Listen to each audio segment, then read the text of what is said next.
Could you give me your name and job title, please? Hi, I'm Karunya Keshav. I'm a freelance cricket writer. I've co-authored the book The Firebirds Blue, which is the history of women's cricket in India. That's quite handy because my first question is going to be, has anyone ever had more impact on women's cricket in India than Mithali Raj?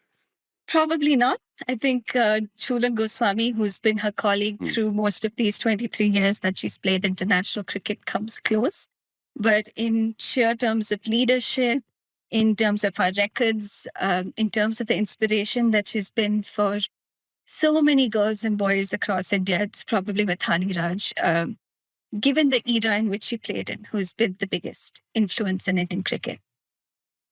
It's quite a complicated story because um, I think because she's so well known within the game, she's maybe not thought of the same way she is outside the game.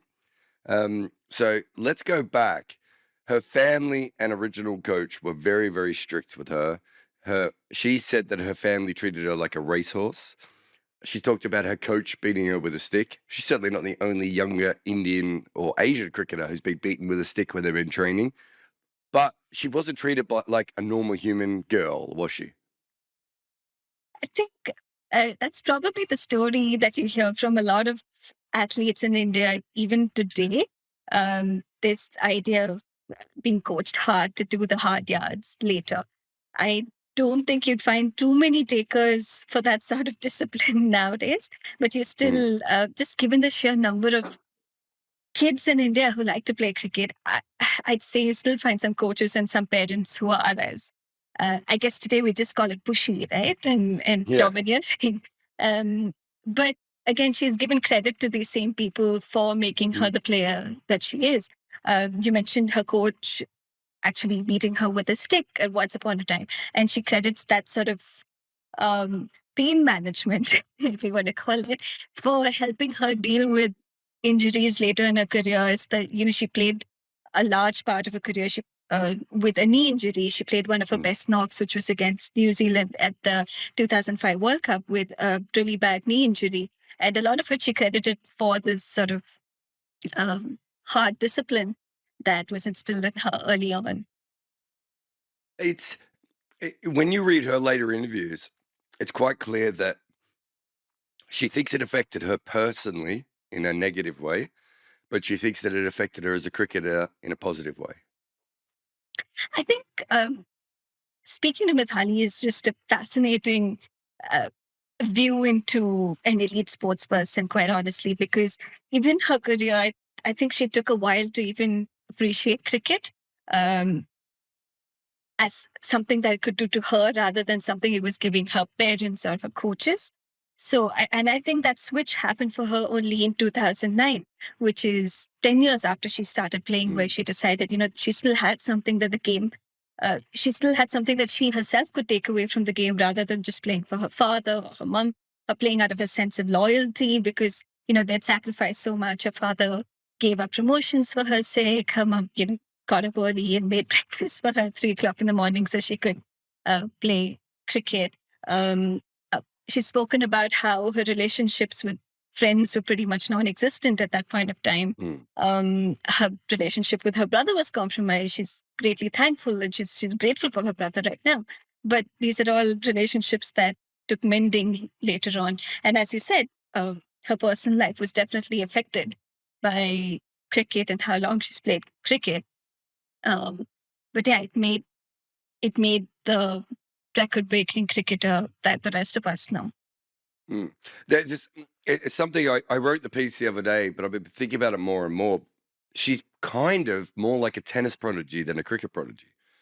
It was very single-minded. It wasn't the way that she was coached, the way that her family went at it. It wasn't really um, a team sport the way that Mathali played it. And if you look at her cricket over the years, she's incredibly, almost like a Jeffrey Boycott, like single-minded type cricketer.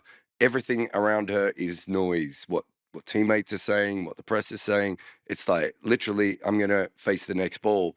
But it does remind you a lot more of tennis, especially because she was a huge talent when she was 14. That's an interesting point. Also, because at the time when she was probably at her peak in India, it was a lot of the individual sports stars that were the superstars, in at least the Mm, women. So you had Sania Mirza, who's from the same city as Mithali, who was playing Wimbledon and being the superstar athlete um, that, the face that India knew. So it's interesting that she didn't go down that path. And it probably says something about her influence that she was ultimately able to make a team sport uh, popular mm. through her face and name. Um, how good was she? How young? Like, she wasn't picked for one of the early World Cups, but was she already quite clearly, close to the best Indian player when she was still a teenager? Speaking to older players, it definitely sounds like it. I think we obviously didn't get a chance to watch any of those early games. Um, I think the only reason she wasn't chosen for that that World Cup that you're talking about in the 90s was because she was seen as simply being too young and maybe just not mature enough. But I think right from the very start, they were there's a saying, "Lambi race ka ghoda," which basically means one for the long run. And I think very early on, selectors, seniors saw her as that player. And Mm. the fact that she was made captain so early in her career, and the fact that she didn't meet resistance from the senior players goes to show that there were very few uh, seniors who could challenge her as a batter. Uh, and her reputation as a batter was so strong that she was able to establish herself as a leader early itself. The other interesting thing is looking back, and we'll talk about kind of what happens to her career in the last few years, but she was also seen as not just the best batter, but a very attacking player and a very dynamic player when she started. I'm assuming that the level of batting in India wasn't that high at that point, and so she would have looked like you dropped a star into a sort of a more working lineup. Definitely. And I think it's also about the grounds at that time. We obviously see her now batting with the strike rate on some of the best batting grounds in the world. Back in 2000, it was rare that they find that they used to play on such quality grounds.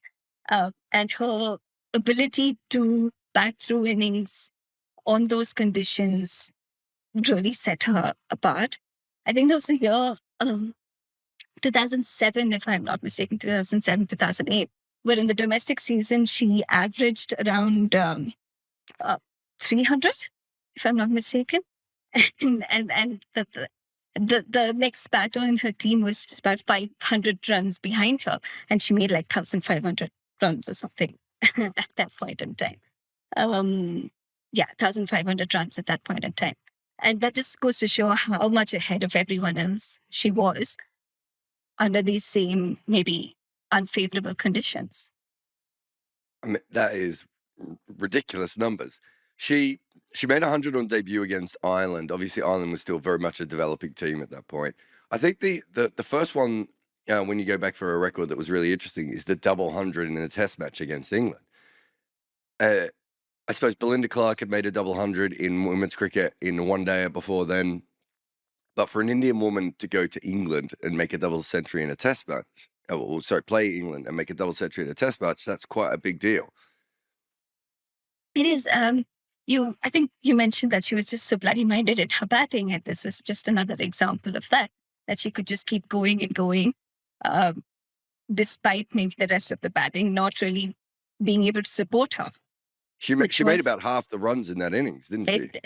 Definitely looks like it. She had Julian Goswami for company for a while, and I think given the relationship they shared, Julian was able to sort of push her a little bit. Others around the team were able to push her a little bit to say, go for the record. You deserve it. It's just a little more. You can do it. And again, her own understanding of what she wants her batting to be, which is very often that she doesn't want to be out. I probably the best batters probably it's just that simple for them that they just Mm. don't want to get out. And for Mithali, this was again something drilled into her very young, that she should finish the day not out. So there's an interesting story about the 214. I think India came into that match after being bowled out for 26 in a limited overs game against New Zealand. So, and they were having a pretty terrible tour until that point. Mithali was having a pretty poor run as well. So the 214 not only sort of changed uh, how she saw her own batting, but it also sort of helped lift the team up at a time when they really needed it.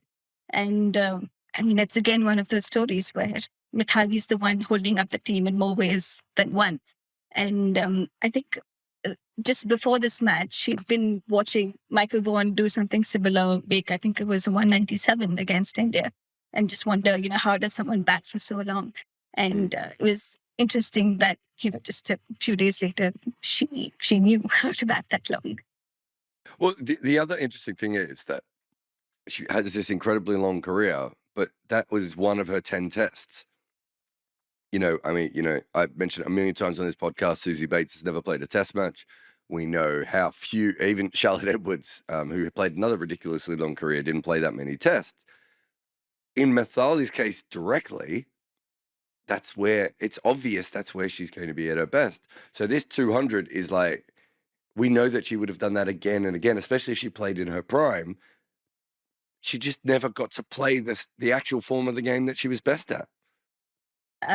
We mentioned how she uh, never truly loved cricket early on, and I think having a chance to play more tests would have helped her develop that love for the game earlier as well. She's spoken about how she might have even given up T20s earlier than she actually did, if there was another format of the game, which was Test cricket, because her game is made for Test cricket, it's made for ODI cricket, and she's just so good at it. So when we talk of the various unfair aspects of being with Mithali Raj, this is definitely one of them, where she just didn't get to play as many tests as she did.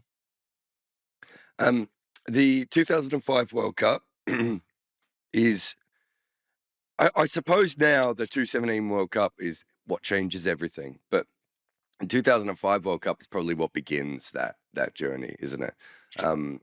She averages 50 in that World Cup, which I suppose for her is about par. India make the final. Is that the first time that the Indian women's team sort of gets, I suppose, mainstream notoriety? I don't know if they got mainstream notoriety. I think they were definitely in the papers. But Mithali herself has spoken about how when they came back, even after the 2005 World Cup, there was barely any press, barely any sort of adulation for what they'd done. A couple of news articles here and there, and definitely more than they started out with. But it was nothing compared to 2017. But at the same time, I think it was a name. Hers became a name that people started knowing. So they may not have known her face, they may not have watched her play, but she was definitely this name that people associated with women's cricket and saying, okay, hey, there is women's cricket, and hey, there's Mithali Raj that plays really well and breaks records for us. But for Indian cricket, that 2005 World Cup did change a lot, because even in terms of how they prepared for that World Cup, it was unique in their history in terms of number of matches they prepared with, in terms of the coaching they got, the fitness standards they brought in terms of the grounds they practiced on. All of this was completely different, which showed in the 2005 World Cup. And it was also for Mithali personally, it was, if I'm not mistaken, her first stint as captain. And so this was a new captain playing with a lot of senior members in her team. She was 22 around that time. So she was confident. She said she wasn't mature as a batter at that time, but she was obviously confident enough of her abilities. So to prove herself as the best batter in the team, and even though she wasn't completely convinced of her leadership abilities to take them to the final, I think personally, it was a big deal for her and for Indian women's cricket. In one day cricket, I don't know if you saw the stat I put up recently, but she scored 17% of India's runs. That includes all the years before she played. I've never seen, I can't think of another player in their career that would have done that. Perhaps if we looked at, Murali, when he just retired, he might have a very high percentage, but bowlers generally do because there's fewer bowlers. Everyone bats, right? That is an absolutely remarkable thing. It felt like if you watched India play, and I probably start to watch, well, I suppose women's cricket starts to come on TV more around 2008, 2009. Every time you watched India play, she was out in the middle and she was not out on 30 or 40. She was incredibly consistent. I think it says a couple of things about her as a batter, and as well as the depth in Indian batting. Um, and I think it's a conversation we're still having even after she retires. So these are all things that are going to be exposed, and I think this is the criticism, the controversy that happens with every conversation about Mithali Raj, the batter. Starting off, as you said, her strike rate wasn't bad. It was par for the course. It was also the way she approached her game. Very often she's spoken about how her batting philosophy is not to put pressure on the other batters. This was, again, partly coming from her and partly coming from the other batters because there was just nobody who was as consistent as her. But the idea that I'm going to start slow, I'm going to take things slow so that if I get out, the other batters aren't pressured is something she's carried for a long time. India needed that for the longest time, which is why she has all the runs. And there was just nobody else to take that on. Maybe now of late we're seeing a few more batters, just especially Smriti, I think, who's stepping up to sort of take on a bit of that responsibility. But yeah, this idea that she has to do it and that she has to be not out at the end of it, really defines how she played and how the team played, which meant that she was carrying a lot of the responsibility of the team. It also meant that she batted very slow as women's cricket got a lot faster. No format of cricket has ever developed as quickly as women's cricket has, probably over the last 12 to 15 years. And she didn't really develop with it. I remember the 2017 World Cup, you and I were there, and she gave all those press conferences saying that she was going to be unshackled, but she couldn't unshackle because, the weight of her coach as a teenager all the way through to all those innings where she had to carry India alone meant that when she went out there to bat, she had a front elbow up and she'd continue to play the shots, and the other teams would just put everyone back on the edge of the ring, knowing that she wouldn't do that. The thing is that you and I know that is, it was like a whole weight of a cricketer. The game changed around her. She didn't have the ability to change, partly maybe because she was stubborn, but also by that point in her career, she was already probably past her best. Yeah. And again, this comes up again and again.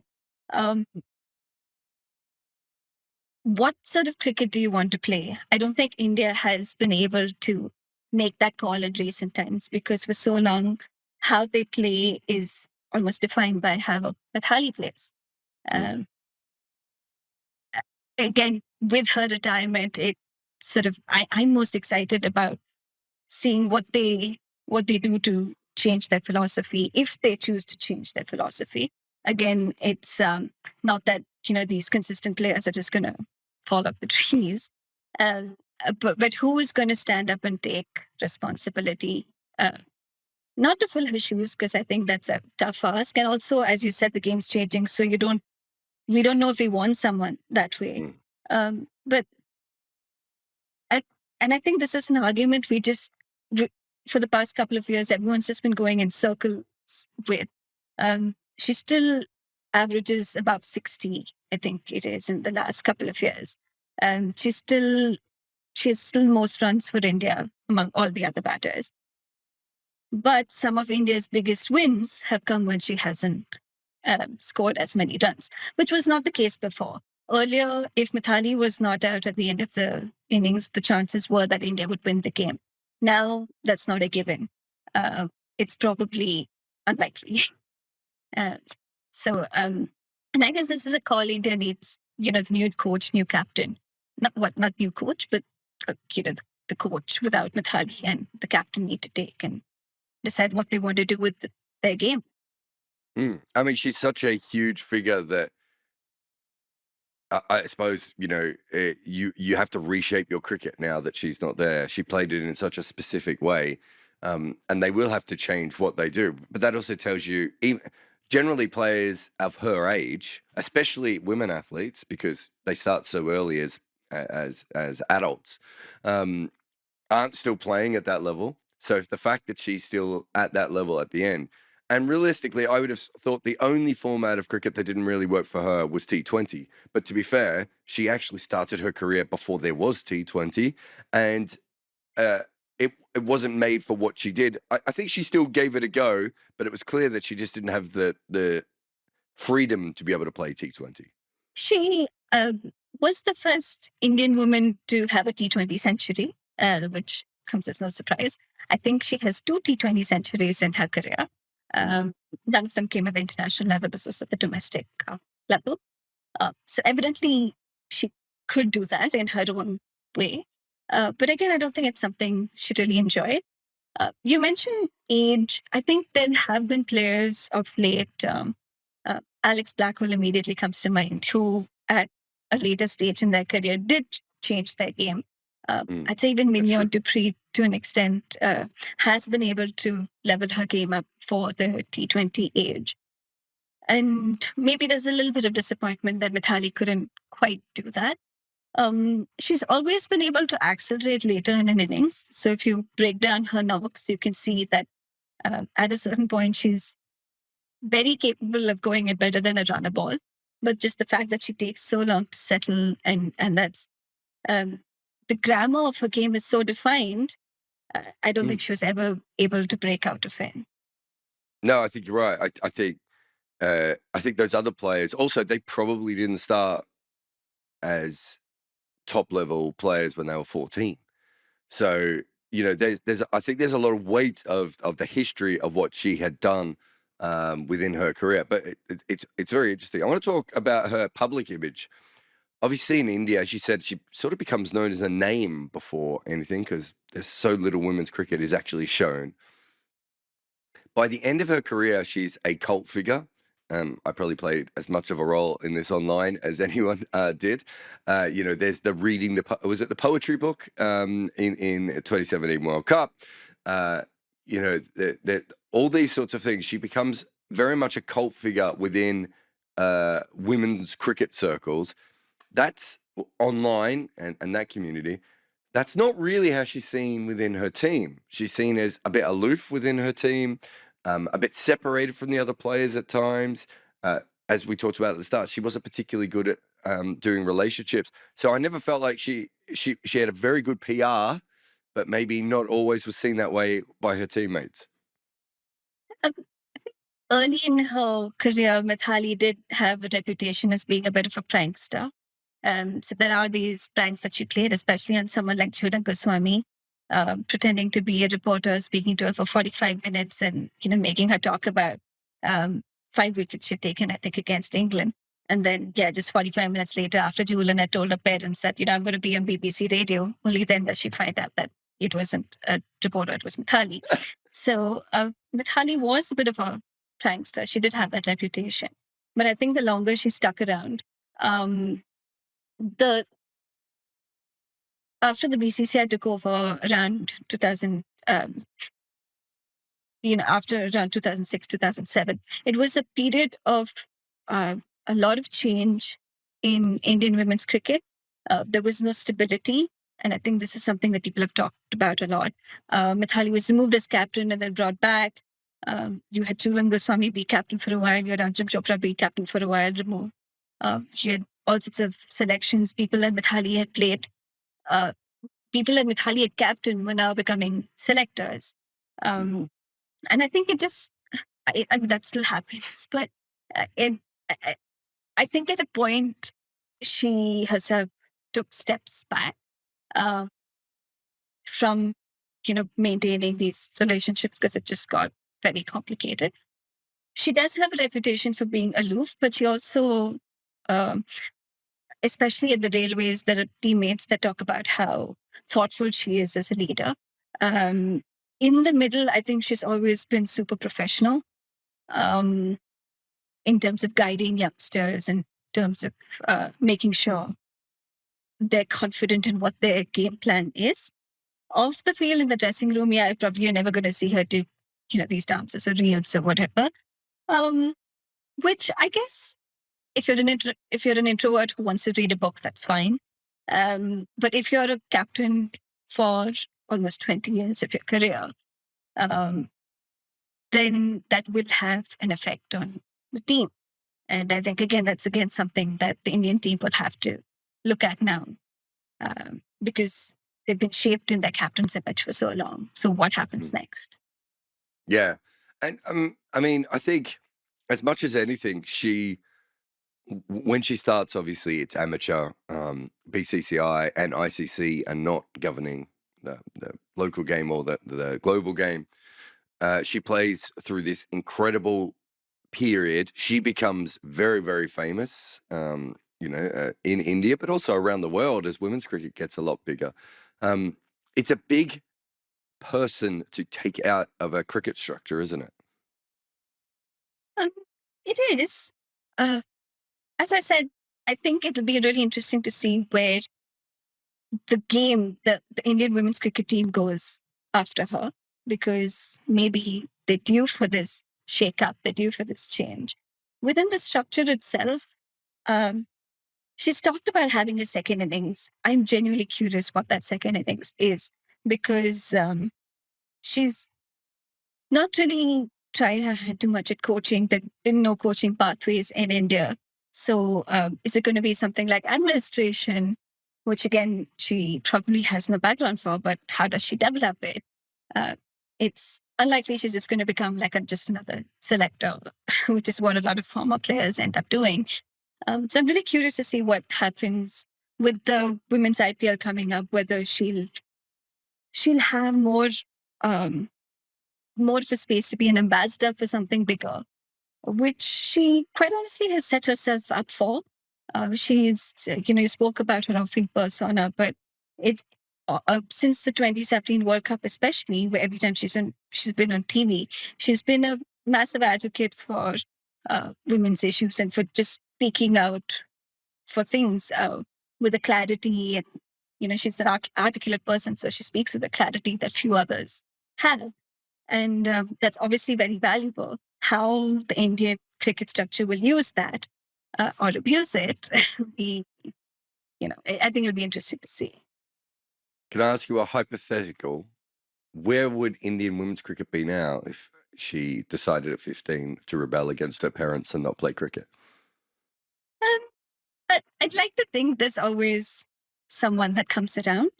Uh, w- Women's cricket in India is about almost 50 years old now, and there've always been influential figures that have lifted the team up at different points in time. If not for Mithali, I'd like to think that there would have been someone else. Um, I think just the level of influence that she's had is just so massive that, and a lot of it has happened at a time when the game has been more in newspapers and on TV. Um, there's more money involved as well. So they're probably players who've had as much of an influence in keeping the game going back in the 70s and 80s. Um, so I'd like to think it would have still gone on, but I think we get to speak about Indian women's cricket with a little bit more pride because of all that she's done. For me, her legacy is batting. Um, she's maybe, maybe the most perfect technician that the women's game has produced. I would argue she's the most perfect technician of batting in modern cricket. Realistically, the game has changed so much in that thing. What do you think her legacy is as she finishes her career? It has to be about the number of young girls that she is inspired. I think until about 5 years ago, you ask any cricketer playing, any girl playing in clubs, academies, and these fields, who they wanted to play like. If they were a batter, they'd probably say Mithali Raj. That answer's probably changed now. But I think the very fact that that answer's changed is because there have been those that have come after her that have built on what she started. So I don't think her influence in sort of just bringing women's cricket to this point, um, despite maybe periods of neglect before BCCI, after BCCI, as the case may be, um, we have a lot to thank her for that. Thank you for coming on the podcast. Thank you for having me.